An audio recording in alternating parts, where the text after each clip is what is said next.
Yeah, I'm going to Hawaii what's the date? In about 20 days now. It's been real hard surfing wise to get my surfing sort of prepped up for Hawaii because it's been tiny. Like it hasn't got over about 2 foot for about 2 months. So I've just been grovelling tiny waves and just I don't know, just sort of practicing for the air shows and stuff next year, trying the layers and stuff. I mean that's all you can do really. It's been so small. So hopefully when I get over there I can still remember how to surf a wave over 3 foot.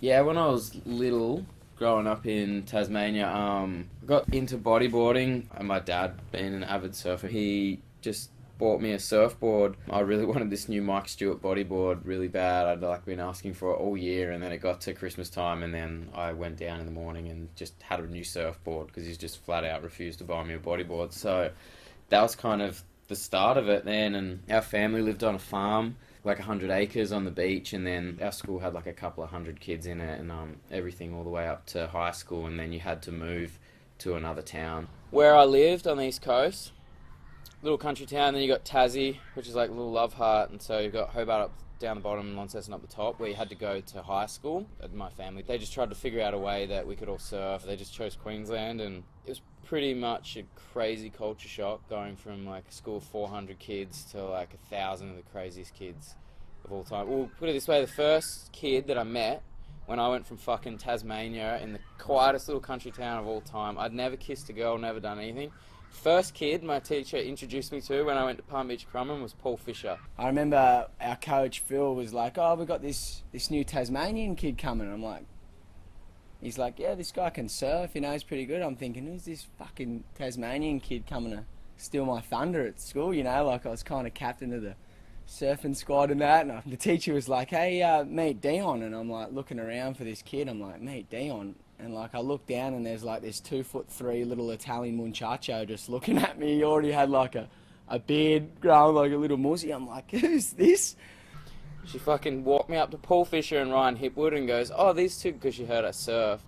She's like, "Oh, these two guys surf, you'll kick it off."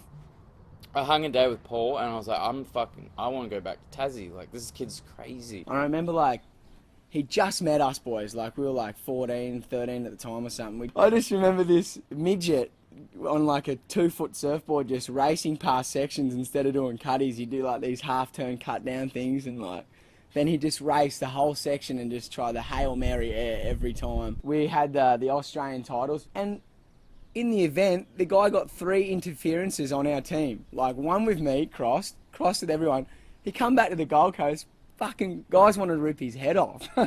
He was doing the craziest shit in school I'd ever seen. I didn't even know. It was just so weird to me because like I said, I'd never kissed a girl at that point, and I didn't really know anything about it, and he was just an animal. He was rock solid for a Tasmanian. I thought there was just convicts on that island. I just thought they sent jailbirds to Tassie, mate, and that's where the weirdos just nested. From watching Dion now to what he is, you don't understand. This kid used to wear Hang Ten, Mango, Fubu gear, wouldn't know what the style was if it kicked him in the teeth. We just had the best times. I really like kids like Dion too, we used to go on little trips up to the sunny coast to Dean Brady's house, and we used to have the fucking funniest laughs. Dion would be just getting drunk and shit like that, and he'd be the funniest fucking drunk as well.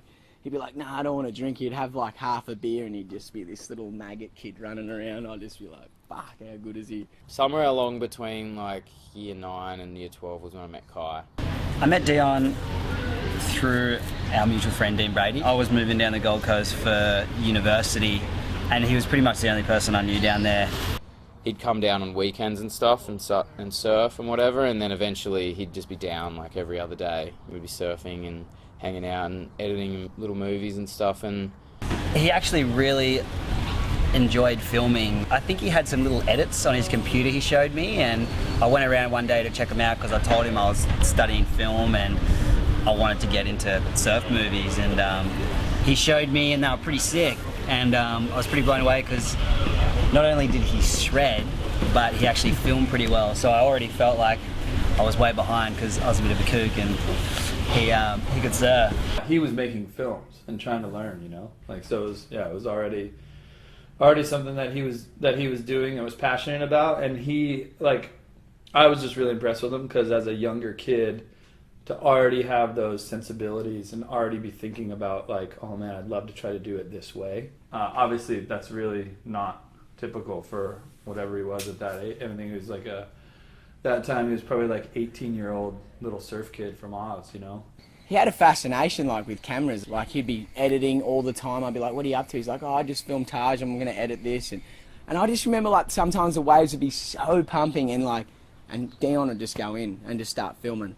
And he loved it. Like he'd be frothing to film. Selling those little videos to Japan. I remember him and Kai when they first started out, like they were selling little DVDs to Japan to make some money to get cameras and stuff. So we have like these 3 weird movies floating around in the Japanese market. We somehow met this dude who like used to give us $2,000 or something when we were like probably 18 or 19 to make these like full-length movies that we'd slave. Like we'd go down to Snapper every morning and wait for like Mick or Joel to show up. We didn't know anyone, so we'd just have to be where they were when they showed up, and we'd just take in turns filming them, and we'd see their car, see their like fucking black Holden coming, we'd be like, oh, there's Parko, and then we'd run down, set up the VX1000 and like shoot them, and so it took us so long to get footage, like, and we'd get it, we'd spend like a year getting enough footage, and we'd edit it in my bedroom of like my parents' apartment.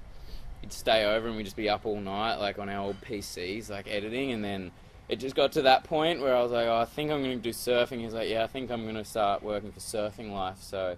He was even contemplating in his head as like, should I take filming as a career path or should I take surfing? And I was like, are you fucking kidding me, dude? Why would you want to be a filmer, surf for a living? I hadn't surfed with him for a while, and I was like, oh yeah, his turns are starting to get better, and then bang, all of a sudden he's blasting tail out of the water, and he's real erratic, you know, like you don't know what he's going to do when he's racing down the line, and then all of a sudden he just... In the midst of everything else that you're working on, it's hard to kind of focus on all of a sudden paying attention to a new talent or whatever, you know, and he got our attention with that stuff. Ever since he did that flip in Bali, it was like he was wearing Hang 10, and then as he did the flip, he'd like come out with a leather jacket, a beanie on, all stylish, 10 chicks, fucking contracts coming out his ass. I haven't seen him since. I'm just like, fucking superstar, mate, all from one flip out Chengdu, just fucking covers on Vogue, fucking GQ, mate.